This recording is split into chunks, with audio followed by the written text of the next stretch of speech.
Dave Knudsen, Gravity Capital. We are going to discuss one of our loans that we did, and I'm doing this for two reasons. One is the broker fees. I'm trying to get you brokers understanding that there are some substantial amounts of money that can be made when you're brokering a loan. We did a loan on a condo in New York City, Manhattan. It was the fourth floor on a condo, the entire fourth floor, about 3,500 square feet, in a condo in Manhattan. This condo, we believe to be worth at least $5 million. Had a bunch of comps, comparables. It was a great condo. We lent, you may say we lent, we actually bought a trust deed. Keep in mind there's a lot of ways to structure a loan. You can buy a note, you can lend money, and there's all kinds of things you can do along the way. In this instance, we acquired a note. There's an individual named Mike that owned the condo. He owed the bank, Wells Fargo, $2,150,000. Now, Wells Fargo had an original trust deed, and they ended up selling this trust deed to the father. The father bought the trust deed, he held the trust deed, and Mike had not been making payments on it because it was his dad, right? His dad ended up needing some money, and Mike and his father came to us and said, we would like to borrow some money, and our collateral is this trust deed, the original trust deed in the amount of $2,150,000. The trust deed bore interest of about 10%, and the payments were at that point about $24,000 a month. Again, this was a loan, and our security was this note. We gave these yahoos $1,069,500. That's what we lent against the note. And then the way we structured this loan was this. We gave them the money with this agreement that they would make monthly payments of $14,247 per month. And at the end of the year, we would get paid back this amount of money. And as long as he made these payments on time, then we would discount the loan payoff to this amount of money right here. So Mike made payments for about 5 or 6 months, and then he got into some trouble.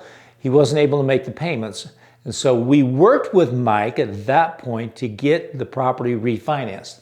Again, keep in mind, when we originally made this loan, we had a broker fee that we paid out of $25,000. This is how hard it was for this guy to receive the $25,000.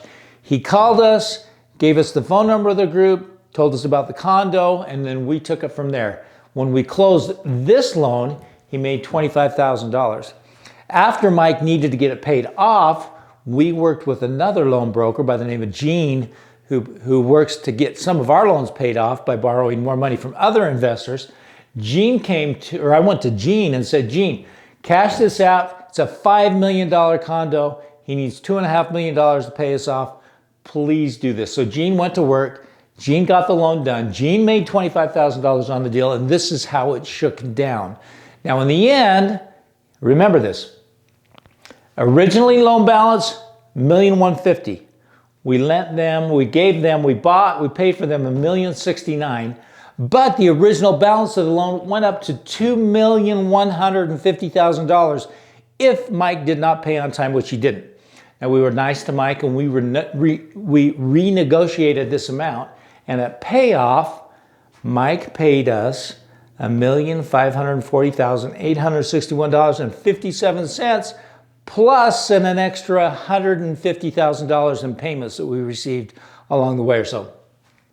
So what happened? Long story short, as an investor, we put out this amount of money. We got this amount of money plus some payments back. Our rate of return ended up being 58%, which was phenomenal. Mike got a huge discount from this amount down to this amount, and the brokers made this amount. So this is, again, for you brokers, this is what you're trying to do, make fees. If you're an investor, you're trying to get as high a return as you can. we'd be happy to tell you exactly what we do. And as we go through this broker training course, it'll talk about two things. One, how to generate broker fees. Number two, how to generate great returns. Dave Knudsen, Gravity Capital, talking about the Manhattan condo loan. One of many ways to structure a loan.